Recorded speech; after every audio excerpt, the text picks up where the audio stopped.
تصمیم گرفتن برای ترک شغل و تغییر محیط کار رو میتونیم یکی از مهمترین بخشای مسیر شغلی افراد بدونیم. بروز مشکلات و چالش‌ها توی محیط کار هیچ وقت قابل اجتناب نیست و توانایی کار کردن تحت چنین شرایطی یکی از مهارت‌های لازم برای موفقیت توی شغله. اما رسیدن به خودآگاهی و درک نارضایتی از شغل توسط خود فرد و تصمیم گیری برای تغییر محیط کار از همه چیز با ارزش تره. توی این ویدیو به مهمترین نشونه های تغییر شغل میپردازیم. 1. مهارتاتون بلا استفاده موندن. یکی از نشونه‌های مهم تغییر شغل اینه که اون شغل دیگه براتون چالش جدیدی به همراه نداره، به خصوص اگر درخواست شما برای استفاده از مهارت‌های دیگه‌تون توسط مدیرا و سرپرستا نادیده گرفته میشه. 2. فرصتی برای رشد توی محیط کار وجود نداره. یکی دیگه از نشونه‌های تغییر شغل اینه که نمیتونید فرصت رشدی رو برای خودتون توی اون سازمان ببینید.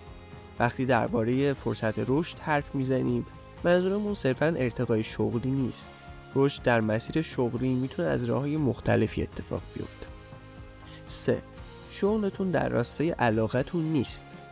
بهترین حالت کار کردن وقتی اتفاق میفته که اصلا متوجه کار کردن نشین. این اتفاق تنها زمانی میفته که شما نسبت به شغلتون اشتیاق داشته باشید. اشتیاق نسبت به کاری که انجام میدید میتونه باعث ایجاد حس رضایت فوق‌العاده توی شما بشه. از طرف دیگه وقتی با علاقه به کار مشغول هستین، بهره‌وری بالاتری دارین و خروجی‌های بهتری هم خواهید داشت. در غیر این صورت بعد مدتی احساس میکنید که مهارتاتون در حال تلف شدنن و از علایقتون فاصله گرفتید. اینجاست که باید کم کم به فکر تغییر شغلتون باشین. محیط کارتون سمیه. محیط کار ناسالم میتونه روی مسیر حرفه‌ای و رضایت شغلی شما تأثیر منفی بذاره.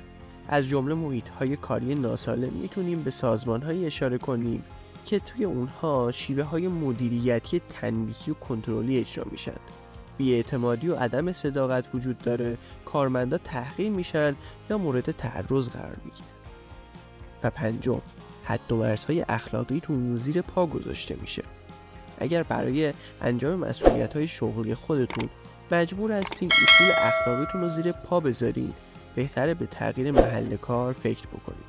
حتی اگر به نظر میرسه برای از دست ندادن شغلتون ناچار هستین چارچوب‌های اخلاقی خودتون رو نادیده بگیرین، بهتره به این فکر کنین که چنین شرایطی میتونن در پیدا کردن شغل‌های بعدی و مسیر حرفه‌ای شما تأثیر منفی بذارن.